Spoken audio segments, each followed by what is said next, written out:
আমি কি ব্যবহার না না এই জামাই কোথায় তুমি তুমি বলো তো আমি কি ব্যবহার করি না আমি কোন রকম দুর্ব্যবহার করেছি না আমি কোন রকম দুর্ব্যবহার করেছি তুমি আমায় বলো তুমি কি বলো তুমি তো সেই রকমই না কি দুর্ব্যবহার করেছি আপনাকে না আমি যেটা করি সেটা বেশ করি দেখুন আমি সোজা সাপটা মানুষ সোজা কথা বলতে ভালোবাসি আর সেটাকে যদি আপনি দুর্ব্যবহার বলতে চান তাহলে দুর্ব্যবহার এটা আমার কিছু বলার নেই। শান্তি শান্তি শান্তি শান্তি তোমরা আর কেউ ঝগড়া করবে না প্লিজ প্লিজ কাকা দাদু দেখো তোমরা চলে যাচ্ছ আমাদের তো এমনিতেই মন খারাপ। হ্যাঁ সত্যি কাকা দাদু আমাদের মনটা বড্ড খারাপ। হ্যাঁ কাকা দাদু খুবই খারাপ।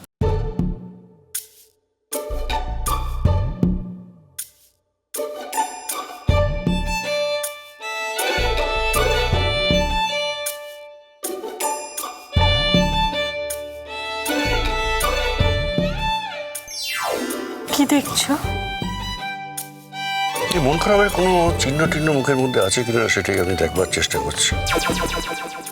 কি বলছো কাকা দাদু আমাদের মনটা সত্যি খুব খারাপ খুব কষ্ট হচ্ছে আমাদের আমার চোখের দিকে তাকিয়ে দেখো কিরকম জল চলে আসছে। কাঁদিস না ভাই কাঁদিস না। আমরা খালি ভাবছি মন খারাপ হবে আমি যে বললাম না আমি খুব শিগগিরই আসছি সেটা বুঝতে পেরেছে বলেই তোমাদের মনটা খারাপ হচ্ছে। যাই হোক তোমাদের মনটা খারাপ হচ্ছে কিন্তু এখানে আর কারো মন খারাপ হচ্ছে কিনা সেটা তো আমি বুঝতে পারছি না। আমার যে মনের মধ্যেটা কি হচ্ছে কাকু আমি তা তো হবেই মা তা তো হবেই। তুমি যে আমার রক্তের জিনিস তোমার মন খারাপ করবে না। এই যে শুনুন না এটা কি বললেন আপনি আপনি বিশ্বাস করলেন না যে আমারও খারাপ লাগছে মনটা খারাপ। না বিশ্বাস করা যায় না বাবা জামাই কি করে বিশ্বাস করবো এই যে আমরা তোমাদের বাড়িতে এতদিন রইলাম এই খাওয়া দাওয়া করলাম আমরা দখল করে নিলাম বাড়িটা চব্বচষ্ট গিরলাম এটা তো তোমাদের ভালো লাগার কথা নয় তোমাদের তো এতে অভ্যেস নেই এরকম করার তাই আমি বুঝতে পারছি যে তোমাদের কারণ। আপনি আমাকে এইভাবে বললেন আপনি আমাকে ভুল বুঝলেন সম্পূর্ণ ভুল বুঝলেন। আরে না না জামাই না না আমি তোমার সঙ্গে একটু তামাশা করছি এই আর কি আমি তো জানি এখানে সবাই আমাকে কত ভালোবাসে বিশেষ করে আমার মাও আমাকে কিন্তু ভালোবাসে।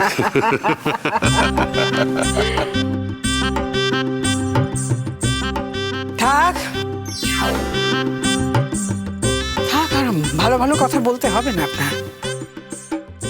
আরে একটু ঠাট্টা তামাশা করি বুঝলে না জীবনটা আর কতটুকু জীবন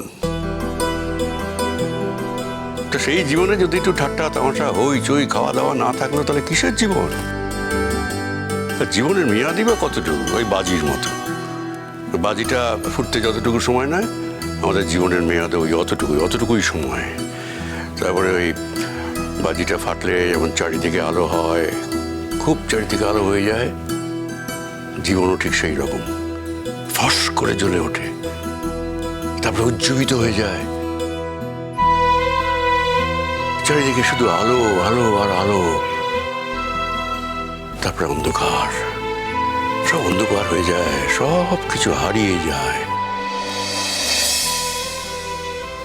সেই জন্য আমি পণ করেছি যে আমি এই জীবনে কখনো কোনোদিন কোনো অপচয় করব না যতদিন বাঁচবো ততদিন হই হই করে বাঁচবো খাওয়া দাওয়া করে বাঁচবো আনন্দ ফুর্তি করে বাঁচবো সবাইকে নিয়েই বাঁচবো কিন্তু ওই আশেপাশের লোকজন যদি ভালো না থাকে তাহলে তো ভালো লাগবে না তাই না।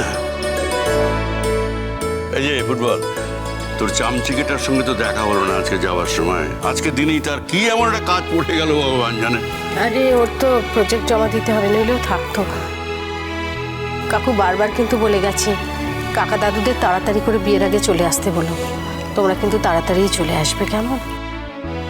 আচ্ছা ও কি মনে করেছি ও বলবে তারপরে আমরা আসবো খুব বড় লায়ক হয়ে গেছে না ওকে এত কিছু নিয়ে ভাবতে হবে না এবার দল বল নিয়ে আমি এখানে চলে আসবো দেখিস। এই শোন তোদের একটা কথা বলে রাখি কাকুকে সাবধানে রাখবি কেমন আর এতবার যে চা খায় কেন এতবার চা খেতে দিবি না অতবার চা খেলে শরীর ভালো থাকবে না কেমন। কাকু আমার কথাটা রাখো তুমি কিন্তু অতবার চা খাবে না বলো খাবে না বলো। আরে বাবা আমার মেয়েটা আমাকে নিয়ে চিন্তায় চিন্তায় একবার মরে গেল এত চিন্তা করিস না মা আমাকে নিয়ে এত চিন্তা করিস না কাঁদিস না মা, কাঁদিস না। এত কানাকাটি করলে যে আমার মনটা খারাপ হয়ে যায় সেটা বুঝতে পারিস না। কাঁদিস না, কাঁদিস না। সংসারের যে জাঁতা কলের মধ্যে ঢুকে পড়েছি সেখান থেকে, এই যে জামাই, যে জাঁতা কলের মধ্যে ওকে তুমি ঢুকিয়ে দিয়েছো সেখান থেকে তো ওর বেরোনোর কোনো উপায় নেই। আর রানাঘাটে গিয়ে যে তোমরা কদিন বিশ্রাম করবে তারও তো কোনো উপায় নেই, তাই না? কেন? ও যেদিন চাইবে সেদিনই ও চলে যাবে।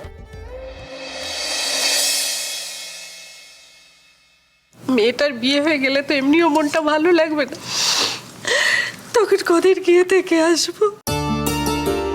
জামাইবাবু একদিন এসো না সবাই মিলে রানাঘাট। হ্যাঁ, যাওয়াই যায়, তবে বয়স্ক মাকে ছেড়ে। মায়ের বয়স হয়েছে তো, দুজনে মিলে বাড়ি ছেড়ে চলে গেলে খুব মুশকিল, একজন কাউকে থাকতেই হবে।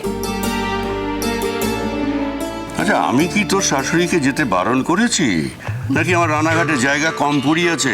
না, না। আরে উনি আসুন না আমার ওখানে, এসে আপনি আসুন না, রানাঘাটে আসুন, প্রকৃতির কোলে ঘুরে বেড়াবেন, স্বাস্থ্য ভালো হবে, খুব সুন্দর জায়গা, দেখবেন খাওয়া দাওয়া খুব ভালো করছেন, দেখবেন না চচ্চর চচ্চর করে আপনাকে কিরকম হয়ে যাবে দেখতে।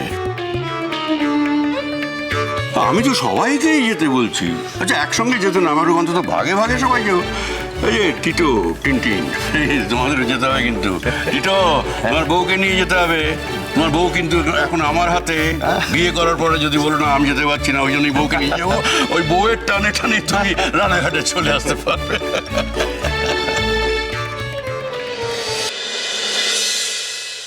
মাসিমা আসি তাহলে। হ্যাঁ, এসো এসো। দুর্গা দুর্গা, সাবধানে যেও। হ্যাঁ, সাবধানে যেও, আর গিয়ে পৌঁছ সংবাদ দিও কিন্তু। একদম পৌঁছেই ফোন করে দেবো। আর তুমি তোমার শরীরের যত্ন নিও কিন্তু, ঠিক আছে? নেব। কটা দিন খুব আনন্দে কাটালাম। আসলে আমাদের তো সেভাবে কোথাওই যাওয়া হয় না, এই এক দিদির বাড়ি ছাড়া। মনে থাকবে, ভীষণ মনে থাকবে।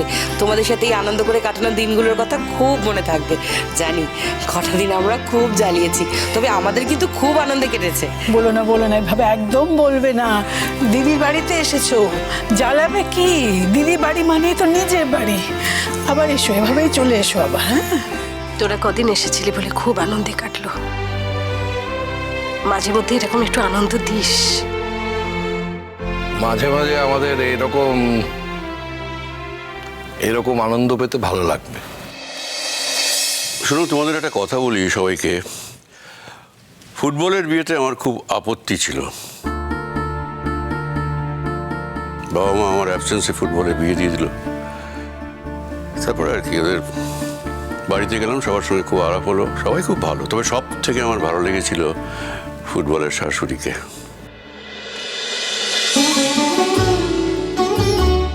ভালো লেগেছিল এই কারণে যে আমি বুঝতে পেরেছিলাম ওই ভদ্রমহিলা ফুটবলকে যত্নে রাখবে, আর সেই জন্যই এই বিয়েটাতে রাজি হতে আমি বাধ্য হয়েছিলাম।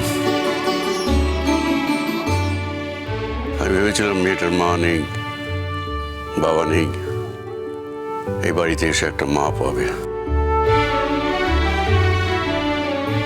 দেখুন, আপনার সঙ্গে আমার যতই মনোমালিন্য থাক, যতই মতের অমিল থাক, এই ব্যাপারটার জন্য আপনাকে আমি ক্ষমা করে দিয়েছি। আপনি আমার মেয়েকে মাতৃস্নেহ দিয়েছেন, মা হারা মেয়েকে আপনি বুকে টেনে নিয়েছেন, তাই আপনাকে জানাই আমার নমস্কার।